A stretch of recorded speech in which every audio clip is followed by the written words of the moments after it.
Siya ang dahilan, tayo'y nagbibigayan at pag-ibig ay umiiral. Pagkat pag-ibig niya'y umaapaw, binigay niya sa atin ang lahat. Si Jesucristo ay isinilang para tayo ay mailigtas.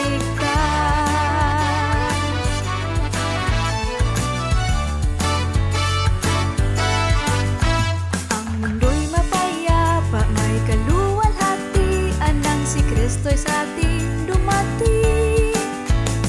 Siya ang biyayang pinagkaloob sa atin na walang anumang kapantay.